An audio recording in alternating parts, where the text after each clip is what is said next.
Neide, eu acho que eu consegui botar você. Veja se você... Porque o certo, gente, é vocês pedirem pra entrar. É no Instagram. Vamos dar uma olhada aqui. A Neide, vê se a Neide conseguiu. Se não, Neide, se você não conseguiu, você vai colocar, me pedir pra entrar. Deixa eu ver se eu consigo adicionar. Acho que vai ficar mais fácil, né? Então vamos lá, Neide. Porque não tá dando certo aqui, gente. Os probleminhas técnicos do começo. Vocês lembram? Neide, vou pôr a Neide aqui.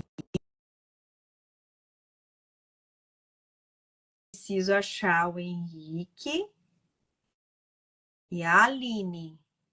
Vamos lá, o Henrique e a Aline. Tô procurando aqui. Acho que a Neide conseguiu entrar. Vamos ver. Deixa eu ver. Oi, Não tô me Neide. vendo. Conseguiu? Não tô te vendo. Vê se a tua câmera Nem tá eu tô me ligada. vendo. Hã? E agora? Como é que eu faço para me ver?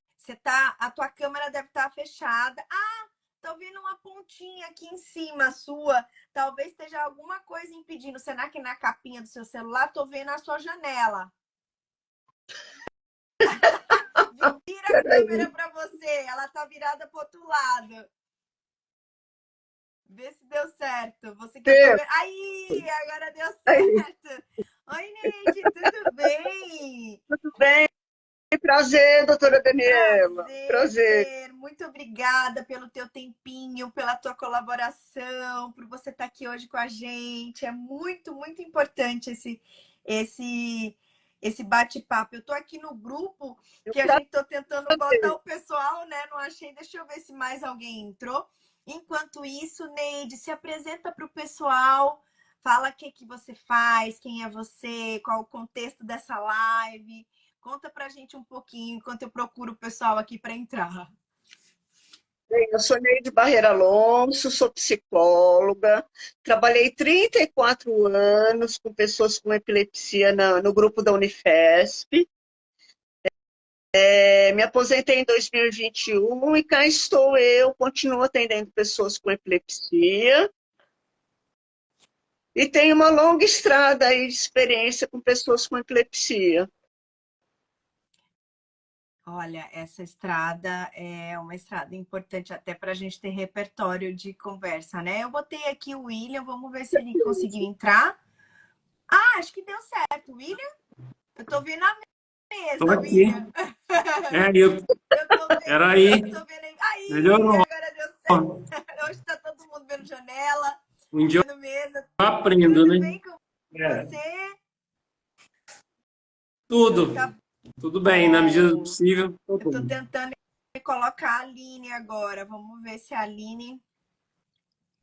Vamos ver se a Aline entra aqui. Deixa eu ver se foi ela que me pediu. Você quer ir se apresentando, William, por favor, enquanto eu cato a Aline aqui, por favor?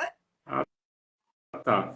Então, eu sou o William, eu sou uma pessoa com epilepsia. Faço tratamento, eu arredondo, assim, mais ou menos, para facilitar os cálculos, né?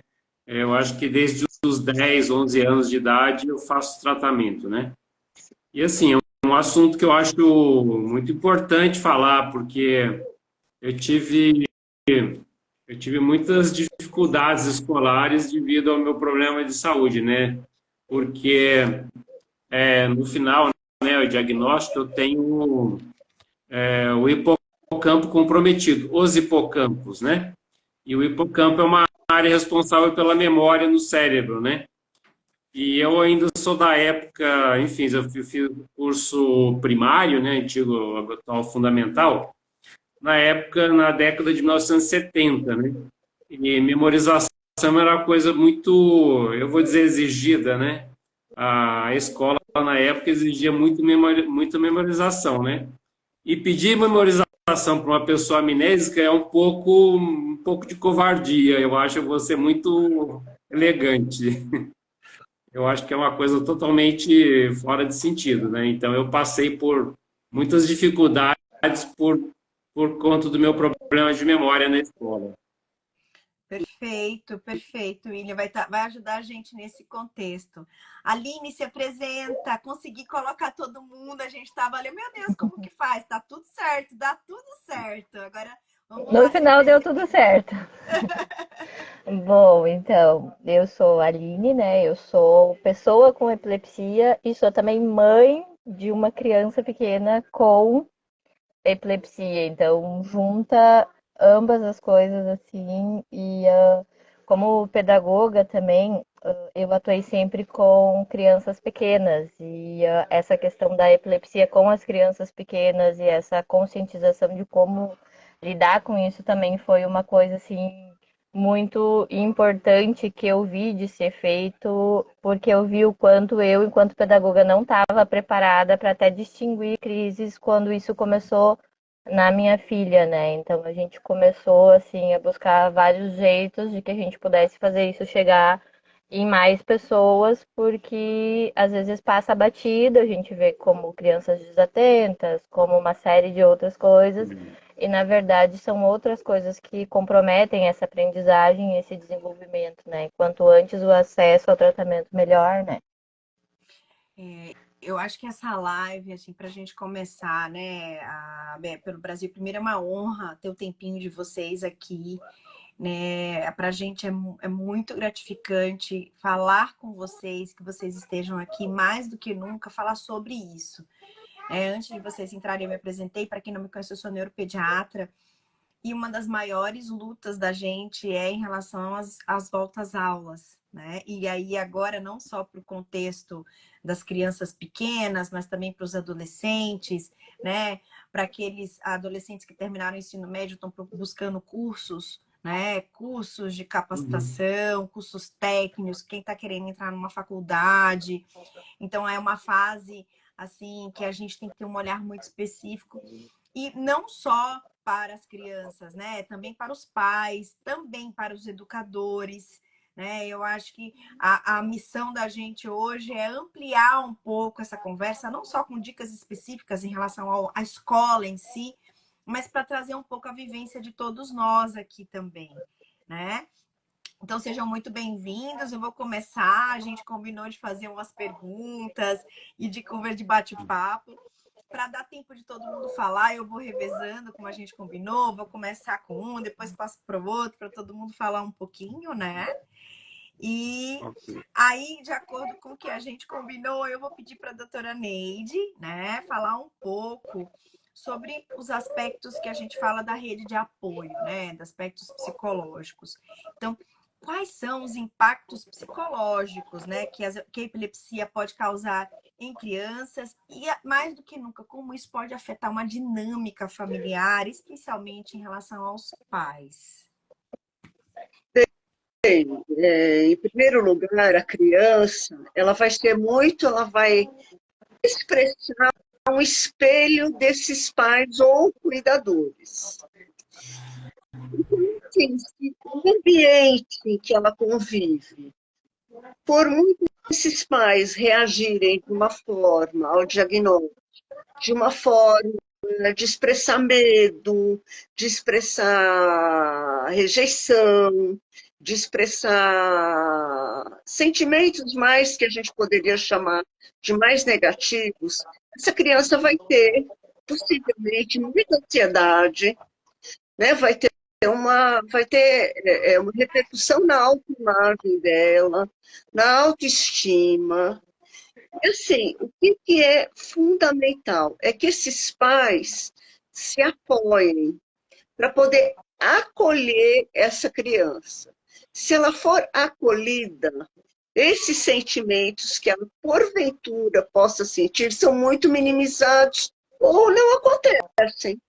Né? Se essa criança encontra um ambiente muito apoiador, muito caloroso, ela não vai ter alterações de autoimagem, de autoestima, ansiedade. Ela vai reagir de uma forma mais positiva possível. Né? Então, isso é muito importante. Então, em primeiro lugar, que esses pais se unam para poder acolher essa criança. Isso é fundamental. Nossa, excelente, porque quando a gente fala de rede de apoio, né, eu acho que tem uma questão aí que às vezes as pessoas confundem um pouco, que rede de apoio é você direcionar o que você acha que é certo, né? E aí, pelo menos o que eu inferi de tudo que a doutora Neide falou é rede de apoio é acolhimento, né? E acolhimento é uma escuta, o acolhimento é o abrandar daquelas situações, não é você julgar e condenar uma criança ou a outra, ou o professor, é muito mais você se fortalecer no acolhimento. E eu acho que é fundamental, acho que a nossa sociedade tem pouco acolhimento e acho que é fundamental essa proposta aí para gente, né? Vou perguntar para a Aline agora. Aí, Aline, você tem um repertório enorme, né, para contar para gente, porque você é mãe, né, de uma criança que está indo atualmente para a escola. Quantos anos seu filhote tem? O menino, menina? Como é que é? Ela é uma menina, a Helena, ela fez 7 semana passada. Yeah. Assim, e ela começou na creche normal ali, na educação infantil. Aí logo depois começaram as sequências de crises dela, que descontrolou tudo. E aí a gente tirou ela da escola porque era muito complexo lidar com isso na escolinha, porque a gente também não sabia muito como lidar com aquilo, porque ela tinha um aninho e pouquinho, assim. E, tipo, foram muitos tipos de crise que a gente foi descobrindo e tal. Aí veio a pandemia, daí mesmo que ela não voltou à escolinha, e depois ela entrou, então, na educação infantil, direto no ensino fundamental, com 4 anos recém-feitos, assim. Então é aquele aperto no coração de, e agora eles vão dar conta do que tem que dar ali, né? Assim. Mas desde que a gente descobriu que ela tinha, eu moro no interior do Rio Grande do Sul, né? No interior do interior, assim. Então o tema epilepsia para as pessoas era relativamente novo. Tipo, o que tinha era convulsão, o resto ninguém não entendia muito bem. Assim, era bem assim. E aí a gente começou a fazer algumas ações pela cidade, algumas coisas, tipo, não, ó, isso existe, isso é assim que funciona, Muito né? bem, E aí muito bem. quando ela foi para a escola, a gente já tinha mais esse gancho de que já se entendia um pouquinho melhor. O nosso medo era, e se ela ganhar na escola, vão dar conta de acudir até a gente chegar? Porque quando vem, vem, né? Tipo, o que que nós vamos fazer? Mas a escola dela, assim, é muito maravilhosa, assim. Todos os anos ela tem um prof de apoio diferente, mas sempre é sentado, conversado com esse professor de apoio.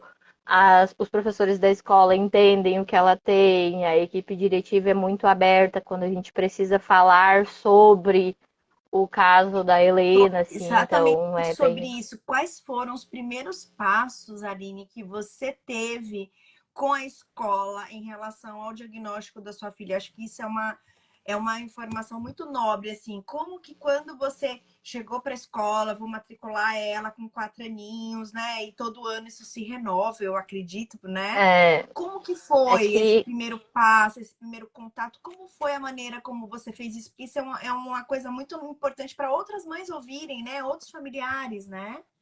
na verdade eu É uma tenho duas escola meninas. pública ou É particular? na escola pública aqui do município. Eu tenho Muito duas bom. meninas. Uma que hoje tem 13 e a outra que fez 7. Então a minha mais velha já ia nessa escola aonde a Mana iria passar a frequentar. Então a gente já tinha um conhecimento um pouquinho mais da equipe diretiva. Mas a primeira coisa que a gente fez foi solicitar uma reunião, então, com todo mundo que ia ter que botar a mão no meu pacotinho para mim ter coragem de deixar ela na escola, né? Aí eu expliquei, eu fiz um papel impresso de tipos de crises que ela pode ter, o que tem que fazer, com informativos Um guia. dados junto. Eu fiz o manual de instrução da criança e levei junto para a escola para ficar lá na ficha dela, porque a gente sabe que nem todo mundo tem acesso a esse conhecimento, nem todo mundo procura. Só que é desesperador num primeiro momento, se é o teu primeiro contato, principalmente com a convulsão, é assustador. E a minha preocupação não era só com os profissionais que iriam lidar com ela, era como os colegas iriam ver isso e como isso seria lidado com ela depois, né? Para já não ter essa Sim. questão do preconceito, dessa questão já Estigma, né? junto com ela, assim, né? Aí ela, desde assim muito pequenininha, a gente conversa com ela, porque ela tem em si uma doença rara que junto tem a epilepsia, né? Então ela sabe que ela é diferente, que ela é muito bem resolvida quanto a isso, até porque a gente sempre tentou se postar dessa forma, até para que ela veja que tá tudo bem ela ser dessa forma, assim, né? E aí a gente foi fazendo, assim, tipo, todo ano, quando a gente vê que, tipo, tem alguma crise que descontrolou um pouquinho, que a gente pegou alguma coisa em casa que não tá tanto que nem era, a gente comunica a escola, da mesma forma, se a escola vê alguma coisa diferente, se comunica com a gente, porque eu acho que tem que ter essa comunicação de todo mundo que fica com ela, porque, né, senão não dá, tipo, eu não posso simplesmente ver, não, tem alguma coisa ali que não tá funcionando e não falar nada, e daqui a pouco o BO vai dar lá na escola e não vai dar comigo, vai ser pior para ela, né? Então a gente tenta prevenir os BOs, assim, né? Mais ou Você fez um menos. processo bem educativo, bem justo, né? Nesse sentido, muito bom. William, conta para mim uma coisa, você falou uma coisa que eu acho que é muito legal, assim. Você começou contando para a gente a fase que você passou no ambiente escolar, né? De que era tudo decoreba, e aí nada era raciocínio, e aí você já colocou essa questão do teu temporal, né? Do teu hipocampo. Achei bárbaro que você já trouxe isso, assim, eu até fiquei meu coraçãozinho assim, sabe? Porque você deve ter o teu repertório disso. E com todo esse repertório que você viveu, né? Assim, o que você colocaria, por exemplo, para a Aline, né? Para as mães que estão aqui, para as famílias que estão buscando dicas e até possíveis educadores, de como você colocar para essas escolas, né? O que seria uma maneira de ter uma educação um pouco mais inclusiva, uma educação, um sistema de escolar que possa ser mais acolhedor nesse sentido. O que que você conta para a gente, conjuntando tudo, né? Eu tenho a dizer o seguinte, que, enfim, a gente ouve, tem legislação sobre inclusão escolar, inclusão no trabalho, especificamente a gente está falando de inclusão escolar, né? Então, eu acho, a minha opinião é a seguinte, as pessoas precisam, ok, é um excesso de legislação, a gente sabe disso, mas quando tem alguma coisa que pode ser benéfica para as pessoas com epilepsia, por exemplo, eu acho que não tem nada de errado em você usar essa legislação. Se existe uma legislação que, enfim, que eu não sei exatamente se obriga, mas, enfim, que tem essa diretriz de que exista a inclusão escolar e tudo mais, as pessoas têm que pegar a lei e levar na escola. Para começar é assim, sabe? Você fala, olha, eu estou aqui porque a lei me ampara. Eu acho que é um bom começo, né? E a partir daí, eu acho o seguinte, enfim, eu tenho contato, por conta do meu trabalho na biblioteca e tal, eu tenho um contato, digamos que frequente com esse pessoal de pedagogia e tudo mais, né? Até hoje, né? E o que acontece é que a gente vê que, infelizmente, uma boa parte dos profissionais, eles não estão capacitados para fazerem a inclusão. Mas, desculpa, não é culpa dos pacientes, né? Eu acho que, assim, eu sou, assim, se alguém tem que ser culpado de alguma coisa, eu sou o menos. Eu sou o que estou precisando de ajuda, né?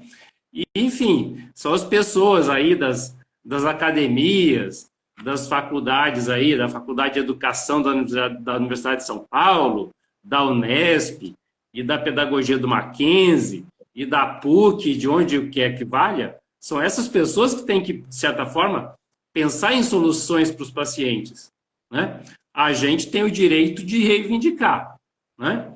Agora, na verdade, eu acho que são esses profissionais são as pessoas mais habilitadas a fazerem isso pelas pessoas, né?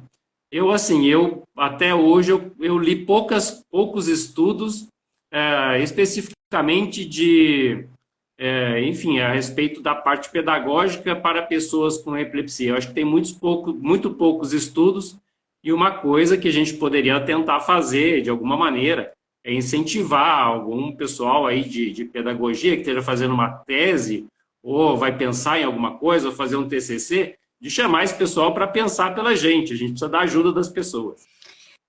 Eu acho que essa é uma grande dica. Acho que essa seria, na verdade, a questão da gente trazer mais informações, né? Então, mudar um pouco esse posicionamento do ponto de vista de que a gente não está preparado. Na verdade, eu acho que o mundo não nasceu pronto e a gente tem que buscar sempre.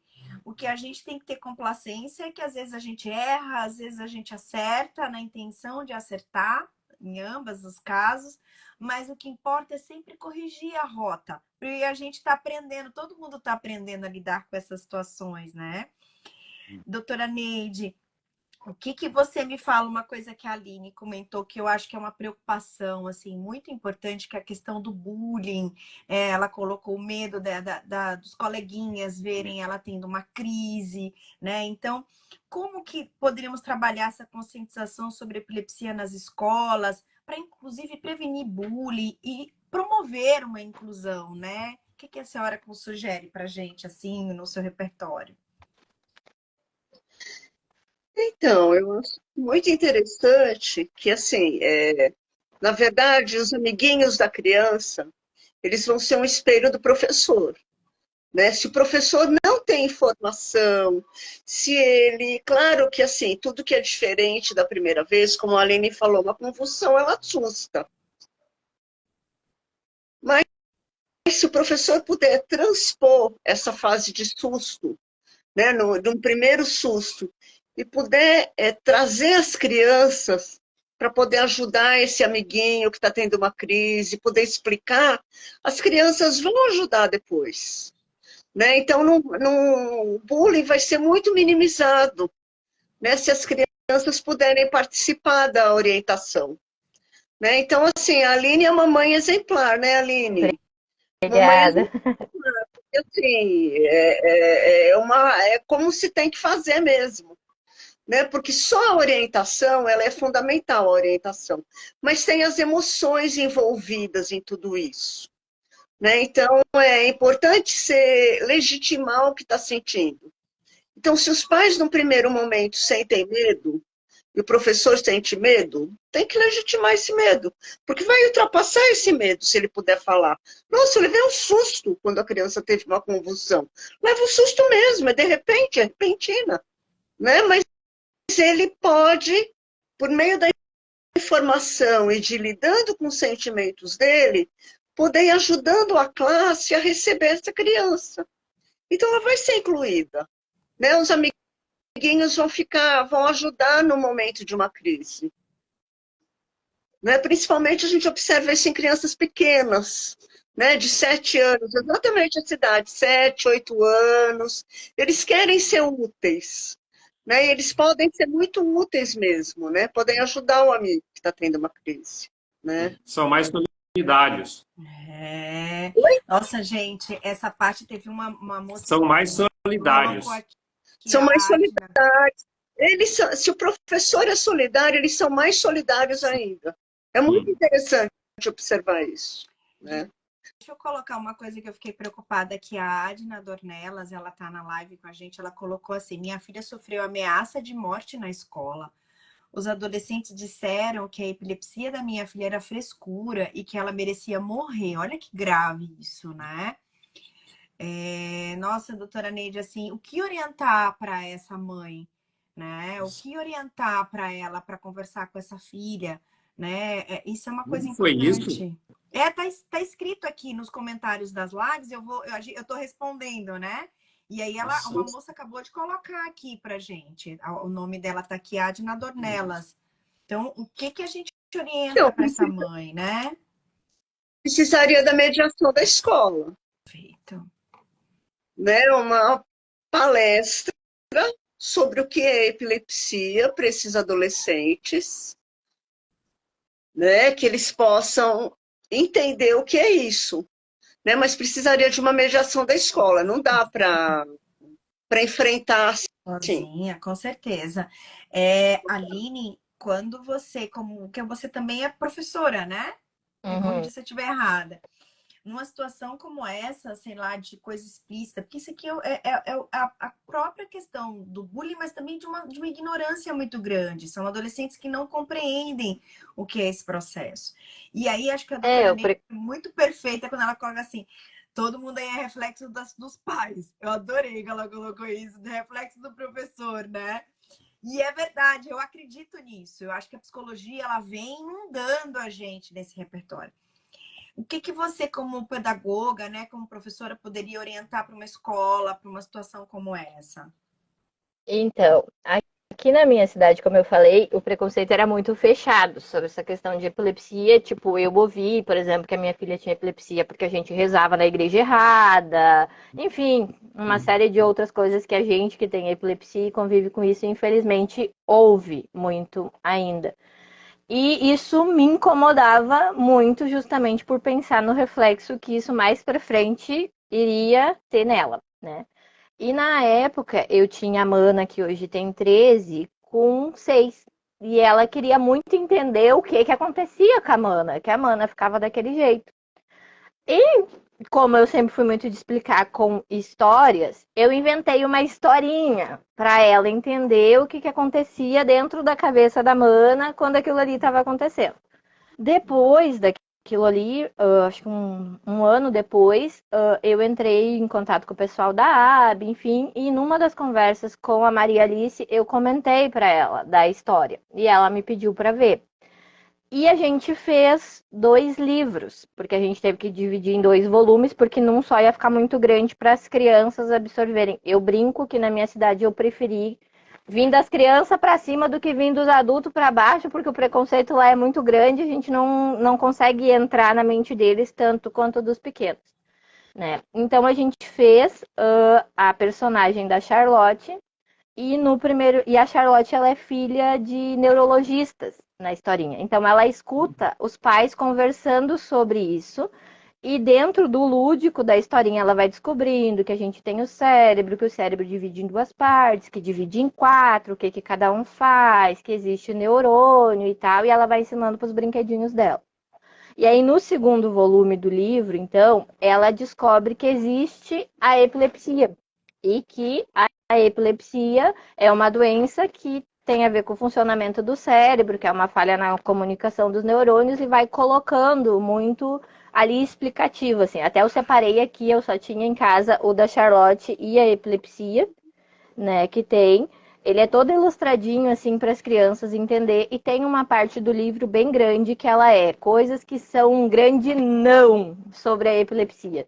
E lá a gente elencou lá que, tipo, não passa de uma pessoa para outra, que não tem nada a ver com questões espirituais. Todas essas questões a gente colocou lá.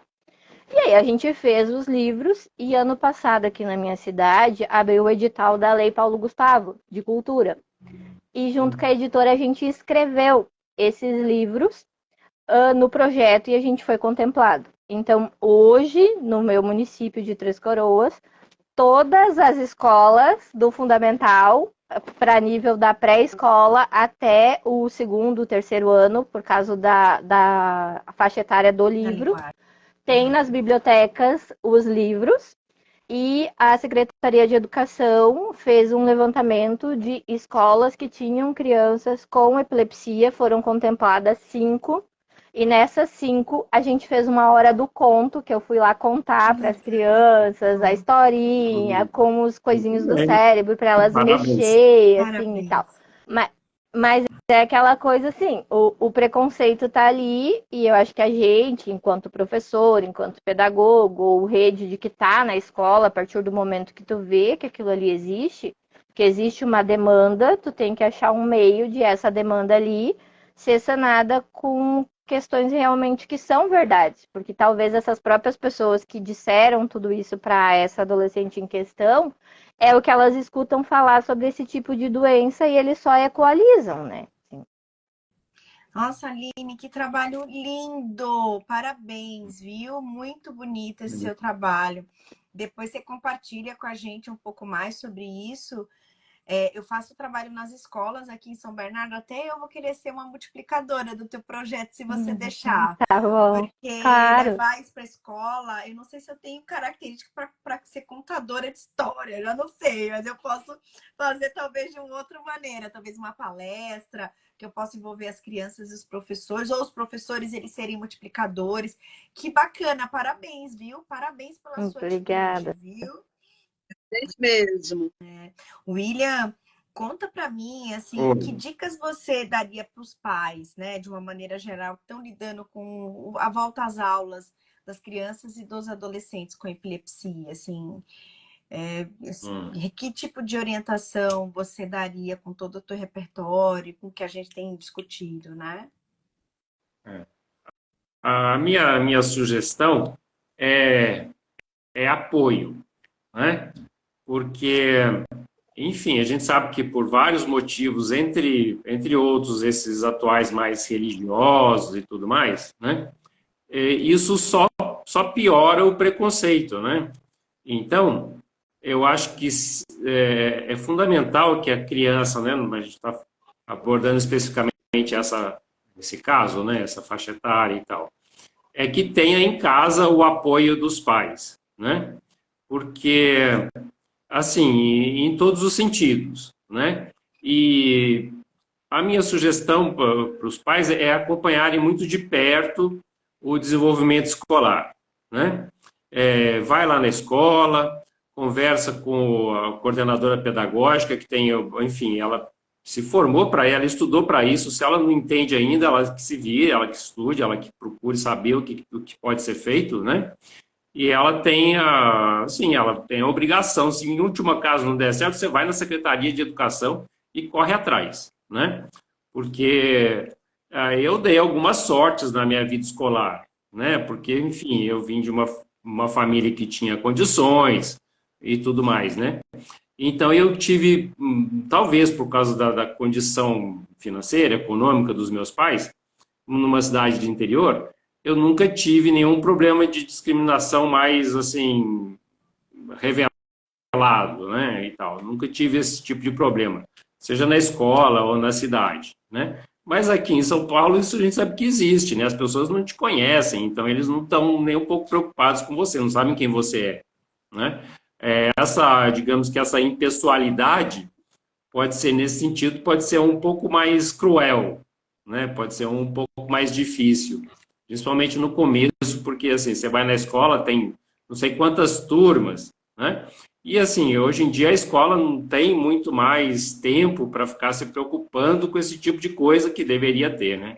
Eu acho que a minha sugestão principal é os pais ficarem muito atentos e procurarem ajuda assim que eles notarem qualquer coisa, acompanhar muito de perto para ver se por acaso a criança não tem algum problema de memória, se ela não está tendo, talvez, sei lá, algumas crises focais durante a aula, e aí você perde. Sim, você fica um minuto fora, você perde uma explicação de matemática, e a hora que você voltou, está no resultado, você não entendeu mais nada absolutamente. É uma coisa que pode ser assim, muito complicada, um período, um lapso que você tem assim cerebral durante um período muito curto pode representar uma perda muito grande, assim, se você está numa sequência de alguma coisa escolar, né? Então, minha orientação é os pais acompanharem muito de perto e principalmente procurarem ajuda assim que eles perceberem qualquer tipo de problema. Nossa, é muito complexo, né? Você vê que envolve família, os próprios adolescentes, questões psicoeducacionais para as crianças e para os adolescentes, repertório para os professores e apoio para as famílias, né? É muito complexa essa rede, né? Isso. Doutora Neide, fala uma coisa para a gente, assim, que estratégias, né, a gente pode usar para fortalecer essa rede de apoio, né, que tem que existir entre a família, a escola e esse cuidado de crianças e adolescentes com epilepsia, assim, o que que a gente pode inferir disso? Para mim, assim, a comunicação ela é essencial, né, nessa rede. A comunicação entre escola, família, sociedade. é importante que, assim, que tenha uma sintonia, né? Que você consiga, na medida do possível, criar uma sintonia na comunicação entre a escola, a família os amiguinhos, os amigos dessa criança, os adolescentes. Né? Que você consiga que essas pessoas se comuniquem, que elas possam falar do que sentem. Né? Isso é importante demais. Né? Se tiver um primeiro, que nem os amigos dessa adolescente aí, quer dizer, os amigos, né, dessa adolescente que falaram isso. Né? É importante que eles falem isso primeiro para depois conseguirem entender o que é epilepsia. Né? Porque, na verdade, o que eles sentiram. Né? Então tem que ser legítimo com os sentimentos. Né? E aí, nesse caso, a informação, né? Ela é Informação extremamente nobre. fundamental, Quanto mais informação a gente trouxer, melhor para a gente quebrar estigmas, quebrar tabu, com né? certeza. Então, eu acho que nesse ponto, acho que é muito e assim engraçado, porque às vezes o pessoal fala assim: nossa, a Bea faz tanta live, gente, mas quanto mais a gente faz live, mais a gente escuta as coisas. É um momento que as pessoas aqui colocam uma situação como essa mãe colocou, né? Sabe uma Então, estratégia que é ótima com um adolescente, de você poder trabalhar o preconceito, é um brainstorm. Então, tudo que eles pensam primeiro, né? Então, aí vai aparecer todo o preconceito. Né? Então, tudo que eles pensam. Um brainstorm. A partir daí, você jogar informação e trabalhar também com sentimentos. Né? Por que eles não tinham que morrer? pois é. Né? O que suscitou nesses adolescentes? Então, através do brainstorm, né, que é esse jogo aí de ideias, de sentimentos, enfim, que vem, eles vão poder trabalhar isso. Né? Uma estratégia ótima para aí você entrar com a informação na sequência. Não dar a informação de cara, mas que eles possam trazer. Entendi. Isso é muito Entendi. rico. Isso é muito rico, isso é transformador. Muito legal a ideia, adorei. E assim, a gente que vai escutar o brainstorm, a gente também tem que estar de cabeça aberta para não ter preconceito com aquela turma. Porque se eles Atento são com o crianças e que vai ouvir. adolescentes, eles vão falar o que dão na telha. E aí, num momento como esse, se a gente faz um brainstorm, eu adorei a estratégia. Eles vão ser muito mais receptivos em receber a informação, né? Não de uma maneira, ai, que saco, eu vou escutar uma palestra, uma roda de história, um negócio aí. Não, eles participaram, teve engajamento. Então, isso já vai mudar um pouco o repertório da maneira como eles vão receber, com certeza. A ideia é excelente, mas a gente tem que ir com a cabeça aberta.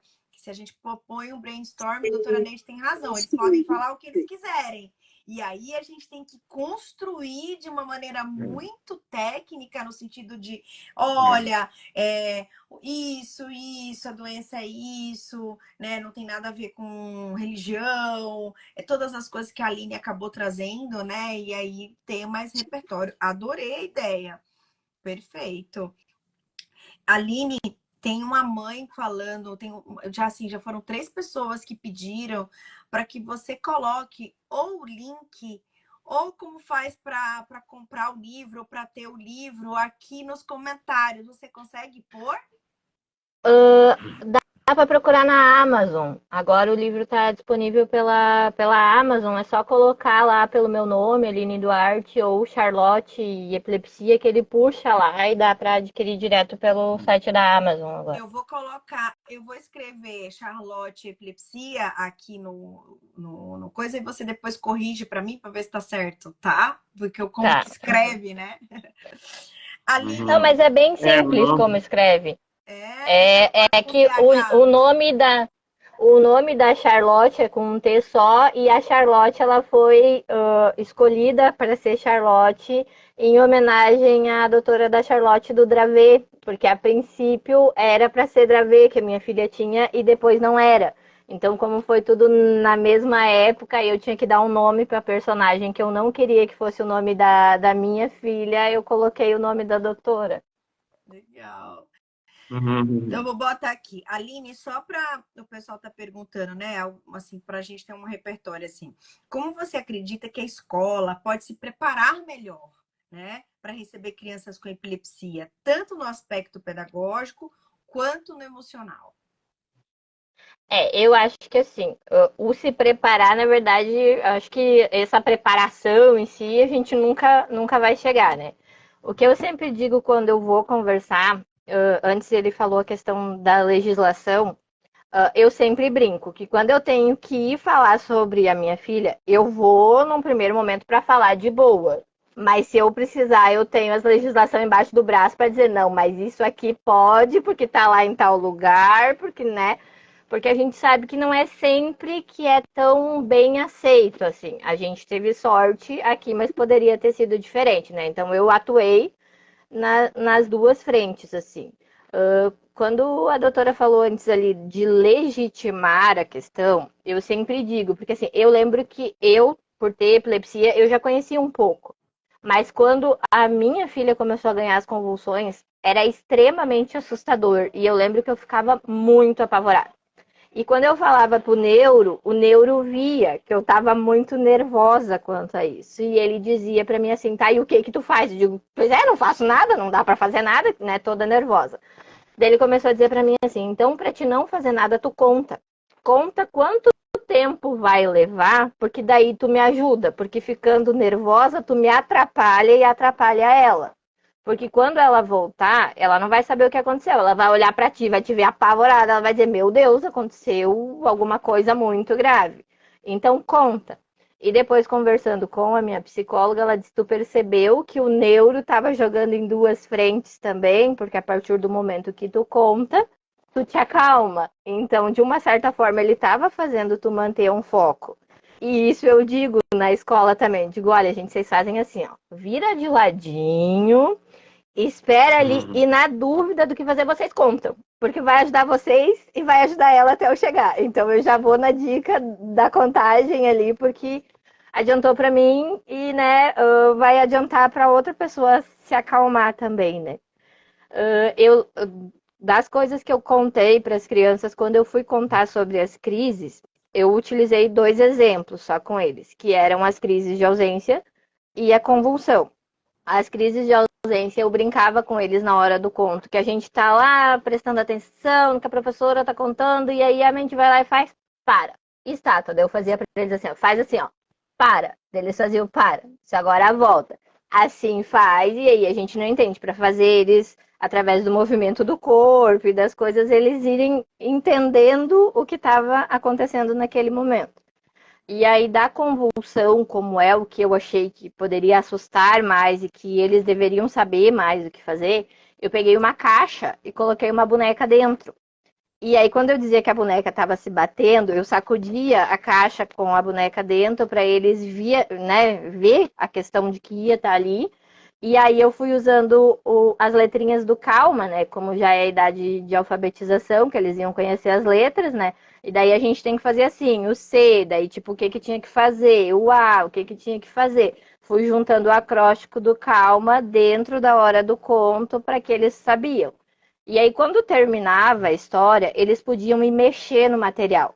E era uma das coisas que eles mais faziam, era exemplificar a convulsão e mexer na boneca e fazer o que que Tá. tinha que fazer. Tem que Assim, era fazer. muito bonitinho de ver assim. E eles fazendo, botando a boneca de lado, dizendo que tinha que ficar ali, não podia deixar a pessoa sozinha e tal, assim. Foi bem bacana essa experiência assim de trazer esses momentos para eles. E, querendo ou não, as professoras estavam juntos nessa temática, porque elas estavam com a turma. Querendo ou não, a gente também dá uma trabalhada ali com eles, né? Porque eles já vão saber para fazer, né? E tal, se for o caso de precisar, né? Nossa, arrasou. Gente, essa Aline, essa pessoa vale ouro. Uhum. Aline, parabéns pelo teu trabalho. Você está aí dando ideias ótimas para principalmente assim. É claro Maravilhoso. que eu acho que é um dos papéis para as pessoas que estão entrando agora. Existem os embaixadores, né, da Associação Brasileira de Epilepsia, que são grupos locais que representa a Associação Brasileira de Epilepsia e que tem a sua própria representatividade também, porque cada localidade tem a sua especificidade, suas demandas específicas, né? Então, procure os embaixadores, se tem algum embaixador numa cidade perto de você, até para ajudar nesse processo de fazer alguma atividade na escola. Eu acho que isso é muito legal. Essa ideia da Aline, eu vou copiar, viu, Aline? Você já está me dando a patente para eu vou copiar. Eu achei maravilhosa, muito bom. Deixa eu perguntar uma coisa para o William agora. William, você tem filhos? Tenho. Tivemos o Felipe e a Sofia. Né? Que, na verdade, tem muitas perguntas aqui, inclusive algumas pessoas falando de adultos que fizeram o diagnóstico da epilepsia. Como que foi para você contar para os seus filhos, né, em relação à epilepsia? Como que é isso para as crianças, né? Quando foi isso? Que eu me recorde, eu nunca contei. Porque como, enfim, eu sempre tive epilepsia, e eles, enfim, eles me conheceram uma pessoa com epilepsia, eles me conheceram uma pessoa melhor do que quando eu tinha mais crises, por exemplo, né? Então, eu tinha 99% das crises focais, eu não tinha crises generalizadas, né? Então, digamos que fosse uma coisa menos complicada para uma criança ajudar, né? E já é uma coisa mais tranquila dela, sei lá, esperar um tempo, 1 minuto, 2 minutos, e saber, enfim, o que tinha acontecido, né? Uma coisa que elas sempre souberam, né? Eu nunca deixei de contar. Um episódio que eu posso contar eu já estava no pós-operatório. Eu trabalhava na época ainda no Hospital das Clínicas. E eu morava em Carapicuíba. Eu me lembro muito bem desse dia, por motivos óbvios, né? E eu saía do HC mais ou menos 4 horas da tarde e tal. Então, umas 5h30 eu estava em casa, eu chegava em casa em Carapicuíba, né? Eu me lembro que era uma hora mais ou menos essa, assim, era de anoitecer, né? E eles tinham chegado da escola, eles iam de van, essas coisas, né? E aí eles já tinham chegado em casa. E aconteceu que eu tive uma crise em casa na copa, assim, na cozinha, né? Eu me lembro que, mesmo sabendo o que era, eles ficaram um pouco assustados, porque eu tinha, anteriormente, crises focais, e dessa vez eu tive uma crise generalizada, uma crise tônico-clônica. Aliás, como eu estava no pós-cirúrgico, eu acordei no dia seguinte lá no pronto-socorro do Hospital das Clínicas. A doutora Carmen estava lá do lado. Mas, enfim, foi um episódio que ela, enfim, ela acabou não sabendo o que tinha acontecido muito bem, né? Ela olhou pela tomografia, disse que estava tudo ok e tal. Enfim, mas aí, então, eu não tive esse episódio de contar, né? Mas quando eu tinha as crises focais, eles sabiam, assim, que eu estava meio fora do ar, né? Que eu estava meio ausente e que aquilo ia durar, sei lá, 1 minuto ou 2 e que em seguida eu ia estar recuperado. Mas, assim, eu nunca, não me lembro, eu nunca dei uma aula para eles sobre esse assunto. Eles aprenderam assim mesmo na prática. Não sei se foi melhor ou pior. Não, acho que cada um tem o seu repertório, né? Acho que a doutora Neide pode falar um pouco melhor sobre isso, né, doutora Neide? Qual a pergunta especificamente? De como? Em relação a... É isso, assim, ele está falando que ele não contou, mas que as crianças viam as crises, né, de alguma maneira e tal. E ele está falando que eles aprenderam na prática, né? O ideal é contar, né? Poder explicar, né? Da forma que a criança possa entender. Agora tem até o material da Aline, né? Então, assim, é importante poder explicar para a criança, né? Porque ela vai reagir bem aí, se você explica. Então, o ideal é explicar, mas foi na prática, ótimo, tudo bem tá bom. Assim, uma coisa que eu faço, eu procuro fazer com certa frequência, sempre que eu posso, é reconhecer alguma coisa que eu tenha feito errado, né? Acho que é uma virtude, eu já ouvi dizer, né? E talvez uma das minhas falhas tenha sido, assim, como pai, tenha sido essa, né? Eu poderia ter dado informações mais objetivas, né? Sobre o que é, sobre o que fazer, sobre o que não fazer, e eu acho que eu nunca fiz isso. Eu fiz isso, mas depois eles já eram mais adultos, adolescentes, aí, enfim, nunca é tarde. Agora, hoje em dia eu faço isso principalmente no trabalho, se eu começo a trabalhar num lugar diferente, né? Enfim, eu estou talvez fugindo um pouco Não, tá tudo enfim, bem. Para a gente é do foco, importante mas essa contagem, né? então, Porque teve uma moça que é, estava contando que aqui quase ninguém sabe que ela tem um diagnóstico. Então, essa coisa também do então, contar é muito importante, né? é, o que acontece? Eu sou funcionário da Prefeitura de São Paulo, eu sou servidor municipal atualmente. Atualmente desde 2001, então já 24 anos eu estou na Prefeitura. O que acontece? Eu falo para as pessoas, para os bibliotecários que vão fazer visita técnica lá, eu falo, você é que nem gerente de banco que você está cada hora numa agência, né? Então a pior coisa que você pode fazer é querer trabalhar perto do teu morar perto do teu trabalho, porque você nunca sabe para onde vão te transferir. Então não faça isso, né? E o que acontece? Eu já trabalhei em muitas bibliotecas diferentes, né? E o que eu procuro fazer, eu tenho aqueles folderzinhos da associação, né? Eu falo assim, bem logo, quando eu começo, se eu chego para trabalhar num lugar novo, alguma coisa assim, eu falo do meu problema de saúde, explico dos meus problemas de memória, eu falo que eu vou precisar da ajuda das pessoas, né? Nesse ponto, eu posso contar um episódio mais, eu vou dizer, marcante, porque por volta de 1990, desculpa, de 2008, eu fui convidado para ser coordenador de uma biblioteca municipal que ficava em Itaquera, né? Aí eu cheguei lá no dia, a supervisora me apresentou lá para os alunos, para os colegas de trabalho e tudo mais, e eu fui muito objetivo. Eu falei assim, olha, eu vou precisar da ajuda de todo mundo, porque, enfim, eu tenho um problema de esquecimento, eu vou contar com a ajuda de todo mundo. Isso é bom, de certa forma, porque as pessoas se sentem úteis, né? Isso foi uma coisa muito acertada que eu fiz. Mas o que eu descobri que naquele programa do Outlook você consegue imprimir um calendário. Ele vem uma espécie de uma folhinha assim, toda quadriculada com os dias da semana. Ele sai o mês inteiro numa folha número A3 assim. Eu pregava aquele negócio, tinha um quadro desse de cortiça e eu pregava isso na minha sala na biblioteca, né? E falava aqui é o seguinte, olha, vale o escrito aqui, é que nem jogo do bicho. Se não tiver escrito aqui que você precisou sair, que você ia faltar, eu não vou me lembrar. Eu vou achar que você está me enrolando. Então, se você agora, desculpa, eu não estou pedindo muito. Eu estou coordenador, você vai, o mínimo que você pode fazer é me avisar que você não vai vir tal dia, porque você vai levar o seu filho no médico, porque você vai, ou porque você vai fazer o recadastramento na prefeitura, ou o que valha, certo?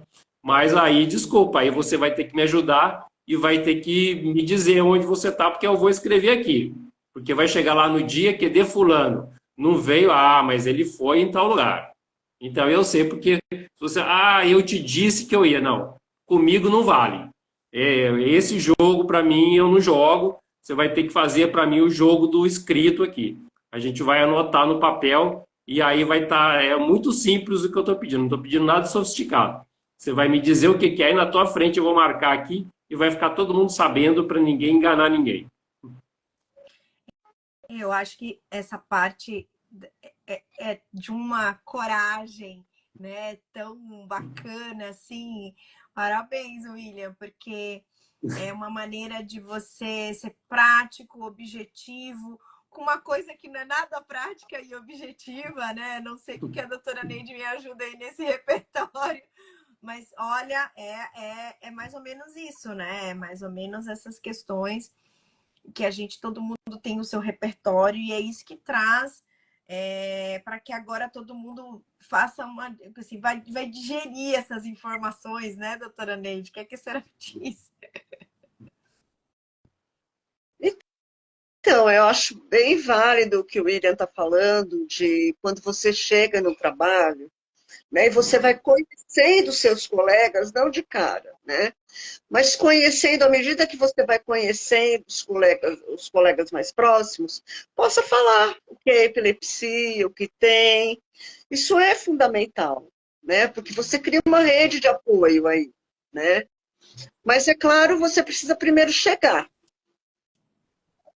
né? Não é para chegar antes a epilepsia, é para chegar a pessoa. É. E chega a epilepsia, mas É. primeiro a pessoa, né? Para você sentir o ambiente, né? Então isso é importante, né? Vale É. para a escola também, né? Boa, eu concordo. Vale para a escola, adorei. Gente, falta um minutinho para a gente acabar, passou super rápido. Eu até me distraí aqui respondendo as mensagens, me distraí com o tempo. Vamos todo mundo se despedir rapidinho. Começando com a doutora Neide. Bem, eu queria agradecer poder ter participado dessa live. Espero ter colaborado de alguma forma, né? Foi muito importante ouvir a Aline, ouvir o William, ouvir a doutora Daniela. Vocês são ótimos, foi muito bom, muito útil essa live. Você também, Espero que doutora ajude, Neide, arrasou. espero que ajude muita gente. Com certeza. Aline, se despede da gente. Então, queria agradecer por ter participado, agradecer por poder estar dividindo essa história que a gente tem, eu e a Helena, porque é uma história em conjunto que eu e ela temos, e que sempre que a gente divide, a gente consegue encorajar mais mães a lutarem por os filhos que têm a epilepsia, a irem atrás de dizer, olha, a escola meu filho tem, sim, é assim que funciona, mas ele funciona como todas as outras crianças, com essa peculiaridade que tem, que as pessoas possam se ver e dizer, não, tá tudo bem, eu tenho epilepsia porque eu aprendi com a Helena que assim, a gente tem mania de negar os diagnósticos e as coisas, só que a gente esquece, por exemplo, no caso da minha Helena,